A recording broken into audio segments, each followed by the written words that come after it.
Video में हम लोगों ने introduction to data structures and algorithms देखा था और इस वीडियो में मैंने आपको एक कंसेप्ट बताया था बिगो नोटेशन का। ये बिगो नोटेशन एग्जैक्टली क्या है? ये एक पार्ट ऑफ असिम्प्टोटिक नोटेशन है। असिम्प्टोटिक नोटेशंस क्या होते हैं? Asymptotic notations are generally used to find out the efficiency of the algorithm, यानी कि कितने कम टाइम में for N number of inputs कितना बेटर आउटपुट प्रोवाइड करता है कोई भी प्रोग्राम, कोई भी एल्गोरिथम अपने को। इसी को अपन असिम्प्टोटिक नोटेशंस कहते हैं।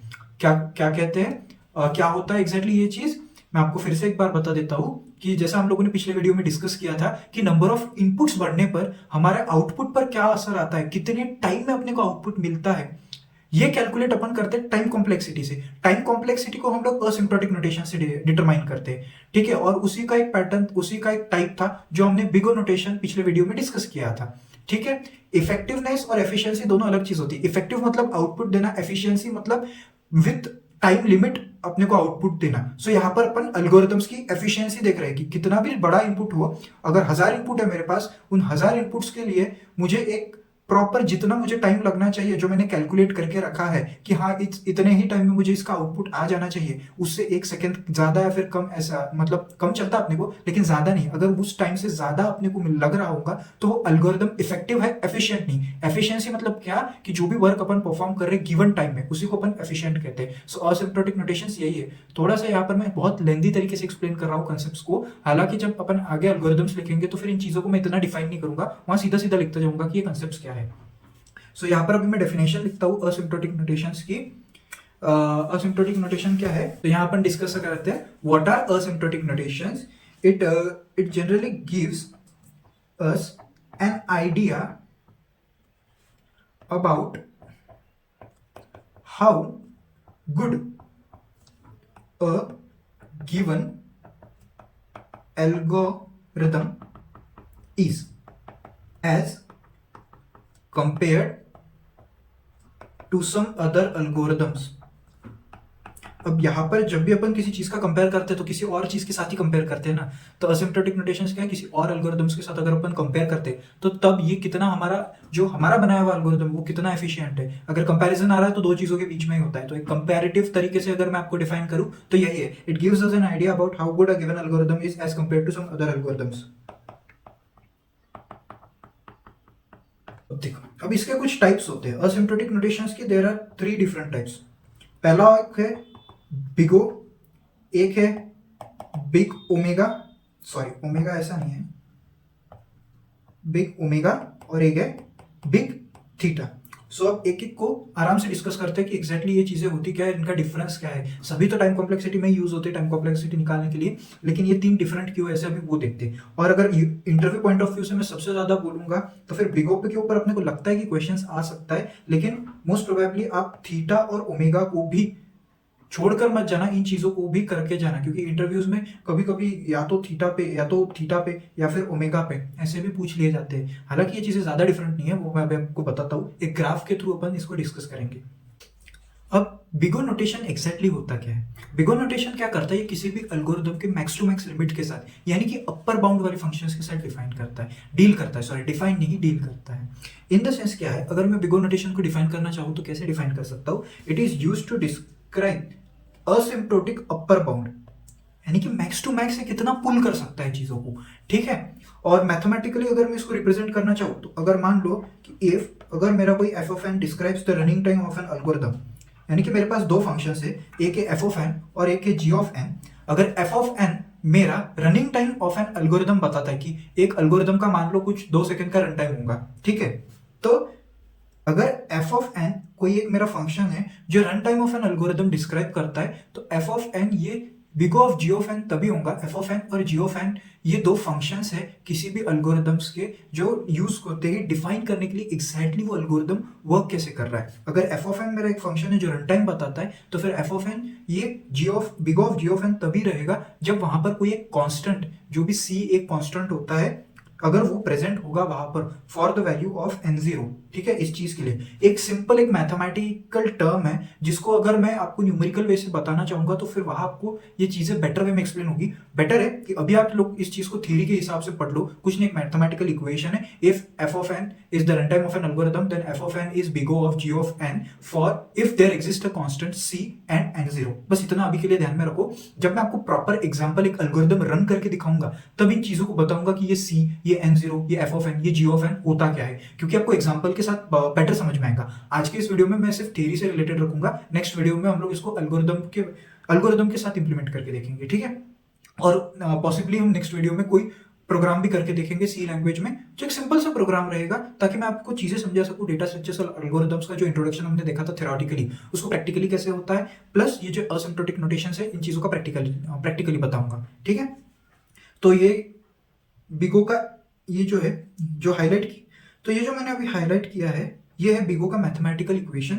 आपको इस चीज को लिखना ही होगा अगर आप अपने थ्योरी एग्जाम्स में जा रहे हो और असिम्प्टोटिक नोटेशंस पे सवाल आता है तो ये इक्वेशन को लिख कर ही आना। बिग ओमेगा और बिग थीटा तीनों के लिए ऐसे इक्वेशंस है मैथमेटिकल, इनको लिख के आ जाना। और ये जो ग्राफ मैंने बनाया हुआ है इस ग्राफ को ड्रॉ करके आ जाना, आपको मार्क्स मिल जाएंगे यहाँ पर, ठीक है। अब ये ग्राफ क्या बताता है, ये वही मैथमेटिकल टर्म्स को डिस्क्राइब करता है। देखो हम लोग को मैक्स टू मैक्स दिख रहा है कि मैक्स टू मैक्स इतना आ सकता है ये algorithm for f of n function. हमारा एफ ऑफ एन फंक्शन ऐसा कुछ तो भी यहाँ से शुरू हुआ ऐसा है, और इसका मैक्स टू मैक्स ऐसा अपर बाउंड इसकी ये है, और इसको एक जो सी है वो सी एक कांस्टेंट है जो हमने यहाँ से एन ऑफ ओ से डिटरमाइन किया हुआ है। एन क्या है, ये नंबर ऑफ इनपुट्स की तरफ जाता है और ये टाइम की तरफ, और ये यहाँ से हम लोग एफिशिएंसी कैलकुलेट कर रहे हैं कि ये मैक्स टू मैक्स ऐसे जा रहा है और ये ऐसे ऐसे कुछ जा रहा है ये चीज़ें, ठीक है। ये ग्राफ आप लोगों को जब आप प्रैक्टिकली समझोगे और एल्गोरिथम्स के साथ टेस्ट करोगे तब आप लोगों को ये ग्राफ एग्जैक्टली क्लियर हो जाएगा कि ये है क्या ये चीज़ें। नेक्स्ट देखते हैं अभी बिग ओमेगा नोटेशन को। अब जिस तरीके से हमने big O notation upper bound के लिए देखा कि एग्जैक्टली ये ज्यादा से ज्यादा जा कितना सकता है, वैसे बिग ओमेगा नोटेशन होता है, ये कम से कम दिखाता है कि कम से कम कितना टाइम आएगा, ठीक है। तो बस सिमिलर सी चीज है, एक अपर बाउंड को शो करता है, एक लोअर बाउंड को शो करता है। तो it is used to describe asymptotic lower bound mathematically. अगर F of N describes the run time of an algorithm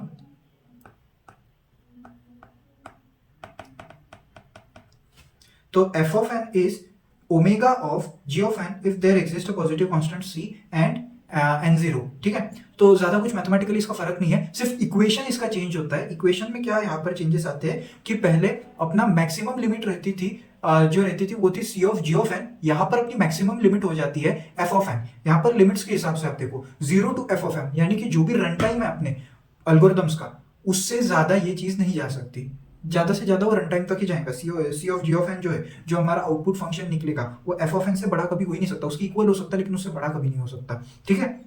यहाँ पर पिछले इसमें क्या था, पिछले इसमें यहाँ पर एफ ऑफ एन था और यहाँ पर c of ji of n था। Meanwhile in big omega c of ji of n जो है वो लेस देन इक्वल्स टू है एफ ऑफ एन की, ओके। और इसका अगर ग्राफ देखेंगे तो उसमें जी ऑफ एन ऊपर था और एफ ऑफ एन नीचे था, यहाँ पर एफ ऑफ एन ऊपर आ गया और जी ऑफ एन नीचे आ जाएगा, ठीक है। बस इतना ही फर्क है, लिमिट्स के हिसाब से ध्यान में रखो। अगर सिर्फ इस कंसेप्ट को ध्यान में रखना है ना, लिमिट्स के हिसाब से ध्यान में रखो। बिग ओमेगा में जो आउटपुट फंक्शन का वैल्यू होता है वो मैक्सिमम लिमिट एक होती है, यानी कि रन टाइम वहां तक जा सकता है। बिग ओमेगा में जो रन टाइम होता है उससे ऊपर अपनी आउटपुट की वैल्यूज नहीं जा सकती, आउटपुट अपना जो निकलता है उसकी एफिशिएंसी जो निकलती है वो इसके ऊपर नहीं जा सकती। इतना ही कंसेप्ट है बस।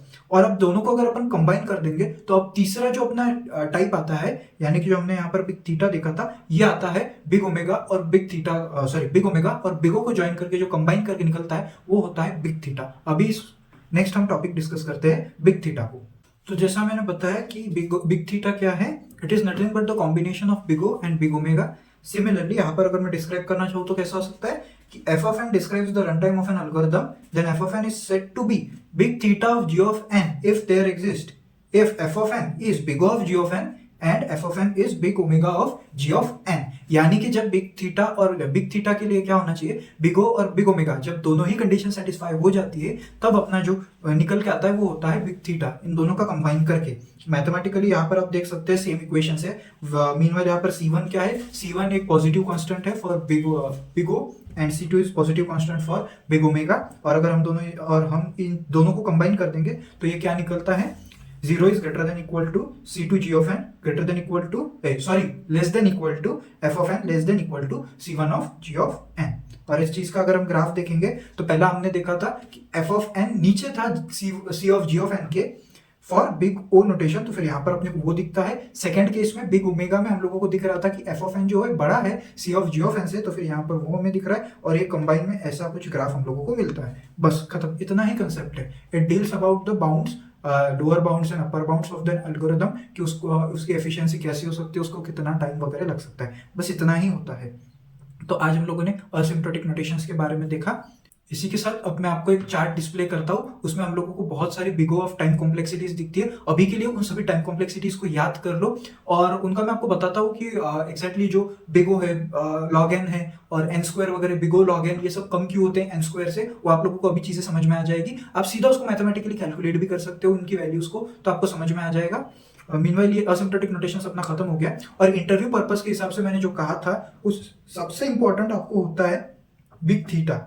यहाँ पर मोस्ट ऑफ द टाइम्स कई इंटरव्यूज में पूछा जाता है, बिग थीटा को एज अ कंसीडर किया जाता है मेन पार्ट फॉर इंटरव्यूज, क्योंकि अपने को क्लियर आइडिया देता है किसी भी एल्गोरिदम के बारे में कि how efficient the algorithm is. Okay, अब मैं आप लोगों को एक चार्ट डिस्प्ले करता हूँ कि उस चार्ट में अपने को बहुत सारे टाइम कॉम्प्लेक्सिटीज दी हुई है in terms of big of n, sorry big O के टर्म्स में बहुत सारी टाइम कॉम्प्लेक्सिटीज दी हुई है और उसका एक आपको सीक्वेंस मिलेगा कि सबसे लेस टाइम कॉम्प्लेक्सिटी कौन सी होती है, कांस्टेंट वाली 1, फिर 1 से थोड़ी सी जो लेंथी होती है वो कौन सी होती है, big of n, log n, etcetera etcetera. N नहीं होती है, पहले लॉग एन आता है फिर एन आता है, ठीक है। अभी एक सीक्वेंस लिखता हूँ और उस चीज का चार्ट में आपको डिस्प्ले करके दिखाता हूँ। अब देखो, सबसे पहले सीक्वेंस को देखते हैं कि ये सीक्वेंस एक्चुअली ये लिखा क्या, ये चीजें है क्या। तो ये सीक्वेंस है टाइम कॉम्प्लेक्सिटीज का सीक्वेंस, कि 1 से लेके n to the power n तक ऐसी टाइम कॉम्प्लेक्सिटीज बढ़ते जाती है। अगर आप n की जगह यहाँ पर आप वैल्यूज पुट करोगे तो फिर आप एक एक चीज देखते जाओगे कि ये वैल्यूज इंक्रीजिंग ऑर्डर में होती है। तो सबसे जो कम टाइम लगता है किसी एल्गोरिदम को चलने के लिए वो होता है 1 सेकेंड का, ठीक है। 1 सेकेंड में वो एल्गोरिदम चलता है, ये सबसे बेस्ट केस होती है। अब जो टाइम कॉम्प्लेक्सिटी अपन देखते हैं वो एग्जैक्टली हम लोग मतलब मेजरली तो दो ही चीजों में देखते हैं, एक होता है बेस्ट केस और एक होता है वर्स्ट केस। बेस्ट केस और वर्स्ट केस नाम से डिफाइन करता है, जो सबसे कम टाइम में चलता होगा वो बेस्ट केस एल्गोरिदम, जो सबसे ज्यादा टाइम लगता होगा ऑपरेशंस परफॉर्म करने में वो हो गया वर्स्ट केस एल्गोरिदम, ठीक है।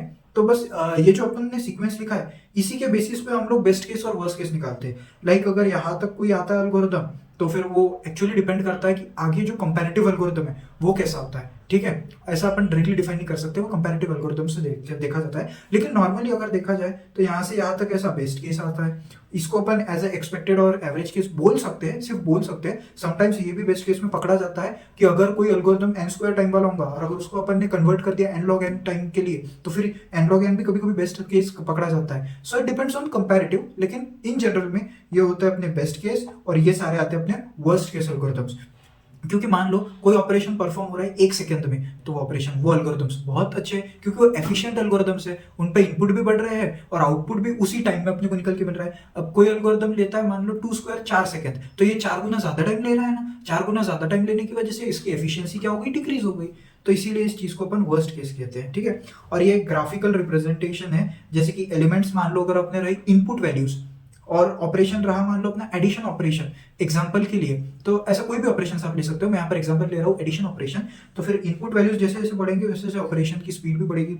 सो एक big of 1 no doesn't matter कि अपने इनपुट बढ़ रहे हैं, लेकिन उसका ऑपरेशन का जो टाइम रहेगा वो जैसा को वैसे ही रहेगा, क्योंकि 2 नंबर का एडिशन करने में कितना ही टाइम लगेगा। तो बिग ऑफ 1 वो तो कांस्टेंट रहेगा। फिर एक आता है लॉग एन थोड़ा सा ज्यादा टाइम लेता है। फिर होता है बिग ऑफ एन की वैल्यू लॉग एन से ज्यादा होती है। फिर एक आता है एन लॉग एन। फिर उसके बाद ये सारे आते हैं वर्स्ट केस में, ये बहुत ज्यादा टाइम लेते हैं। जैसे जैसे अपने एलिमेंट्स बढ़ेंगे वैसे वैसे ऑपरेशन की टाइम कंज्यूम करने की कैपेसिटी भी बढ़ेगी और ये बढ़ता जाएगा, ठीक है। तो ये आते वर्स्ट केस में, आते बेस्ट केस में। इसको अपन एवरेज बोल सकते हैं अभी के लिए, लेकिन डिपेंड करता है कंपैरेटिव एनालिसिस पे कौन सा एल्गोरिथम कैसे वर्क करता है। तब कभी कभी तो फिर ये बेस्ट केस भी आ जाता है, इनके कंपैरिजन में ये बेस्ट है और इनके कंपैरिजन में ये वर्स्ट है, ठीक है।